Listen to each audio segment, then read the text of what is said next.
question. Can you believe it's already the end of the week? Well, the work week for many. Can't believe it. Where did it go? All right, we'll talk about that and a bit more than that. Back in a minute.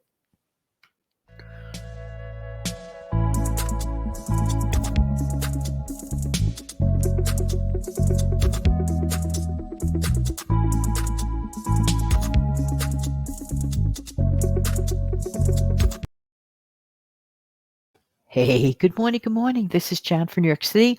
Love helping people keep some more of their own hard-earned money. Could that be you? How you doing on this Friday morning? Yay, Friday. Can you believe it's Friday? Although everybody doesn't have the end of their work week today. But for those that do, congratulations, you survived. Listen, I want to talk today about specifically folks that are on the Supplemental Nutrition Assistant Program, known as SNAP, or formerly known as food stamps. So if your family is on this system, I want to talk a minute about stockpiling, okay, and a little bit of money management. Now, I know that because things come on cards and we live in sort of a digitized, abstract world where, let's say, maybe about I don't remember. It had to be at least 35, 40 years ago. When folks used to receive food stamps, it really was like a tangible piece of paper, sort of like kind of like reminded me of that game that people play where they buy real estate and they get this paper money. And it was literally like a coupon, like a piece of paper that people received in books, a tangible piece of paper, sort of like a financial exchange document, sort of like an exchange of money.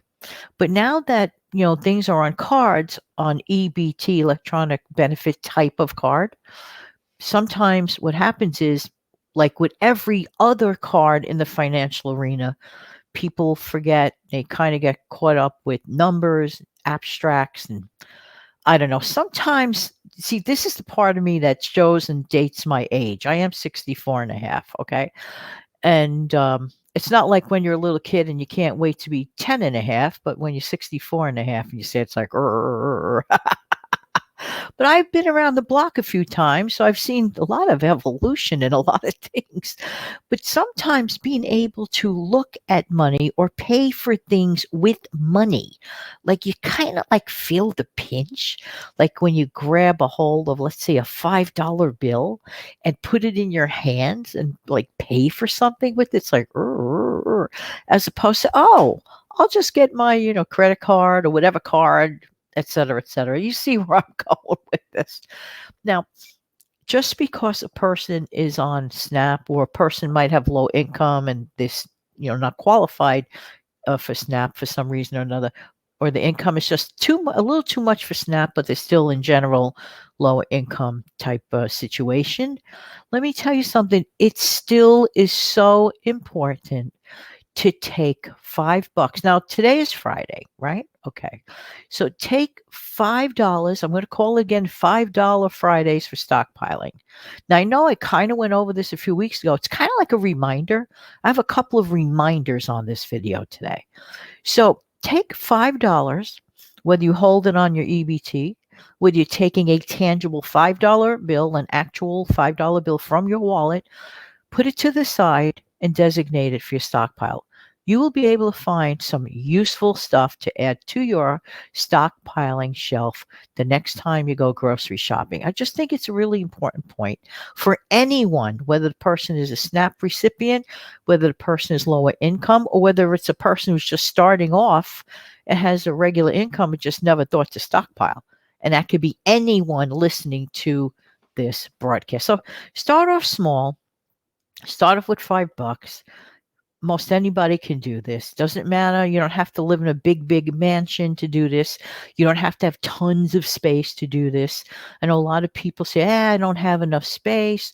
I live in a tiny apartment. I've seen people in those tiny house shows have little designated pantry areas on purpose for their little stockpile, but they still have a stockpile. Amazing.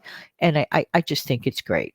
Some people say, well, I'm a low income person. How could I start a stockpile? I honestly think it's more important for a person who is on a lower income to consider and get started doing the stockpile. We could talk about this all we want. All we have to do is just do it, like literally just do it. So, just a friendly reminder, it is $5 Friday for stockpiling. So, if you haven't done so today, I just thought it'd be a great way to kick off the weekend.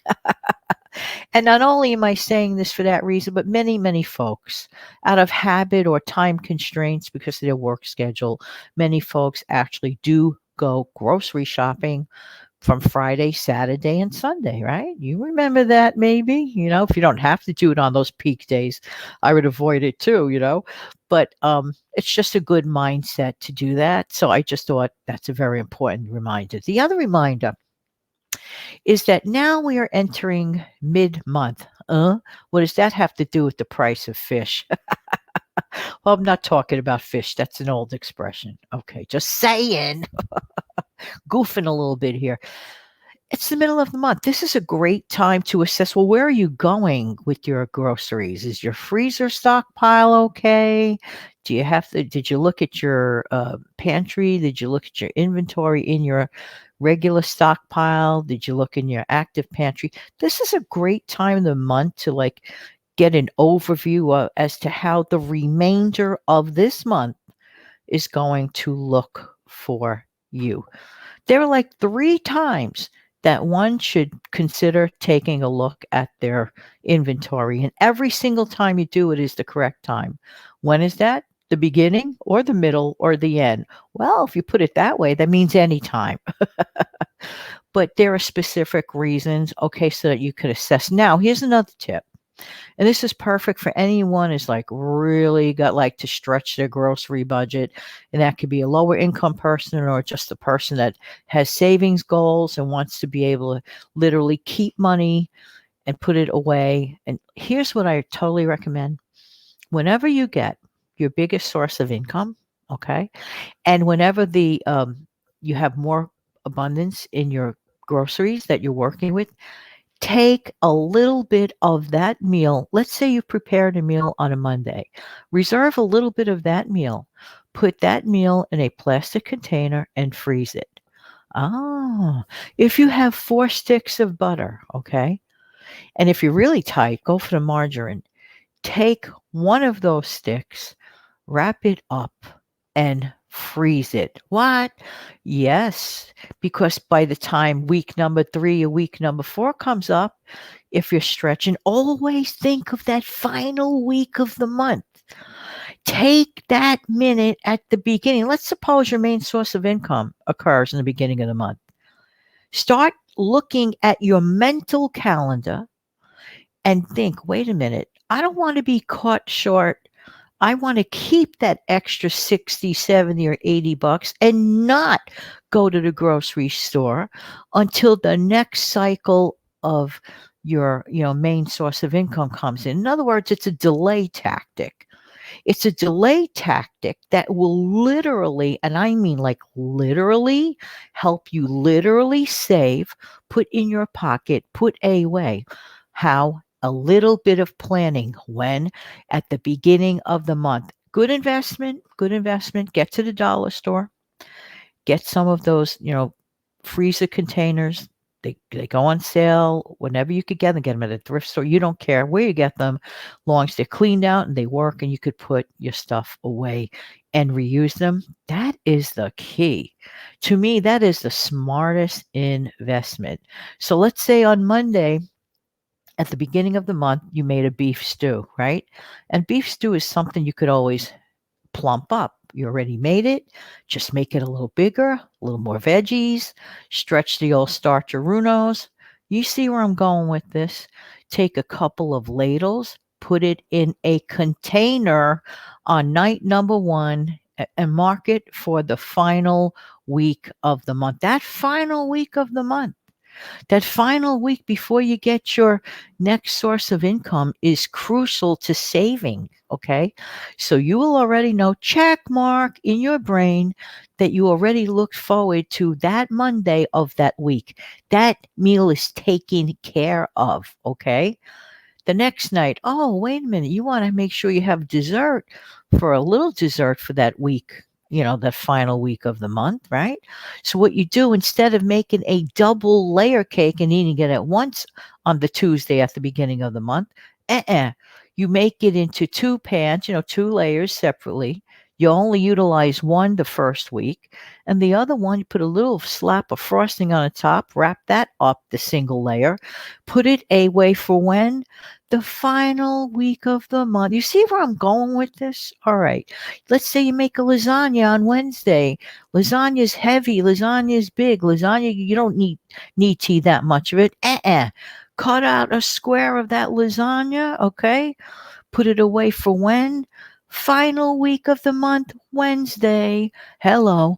If you do that with every single meal in the abundant week of the month, and take a little bit and wrap something up away for the final tough week of the month, you will have probably avoided going to the grocery store, unless you really love doing that. Okay, I'm just saying, and saving, literally keeping that money. This trick is so precious. I'm telling you. Yes, it takes planning. Yes, it takes effort. Yes, it takes making sure that you have those containers. However, you might have those containers hiding somewhere in a cupboard. So, this is a great opportunity, since this is like the end of the week, to look around and see what you have. And of course, the bird clock. This is the morning dove version, so you may not hear it. It's so funny because I have like real mourning doves that come around in the morning. And when I hear the bird clock one, when I hear the real one, it's like, mind boggling. Look, it just goes to show a little prevention is worth a pound of cure. Preparing for that final week is really good. I'll probably talk about this more at length in a future video. I think this is of vital importance. Prepare, pre-plan. And you want to know something? I know everyone's up to that challenge, and it is actually kind of neat and kind of fun. I always say this, and I always will. Food in the freezer is like money in the bank. All right. Listen, I would appreciate it if you would do the following.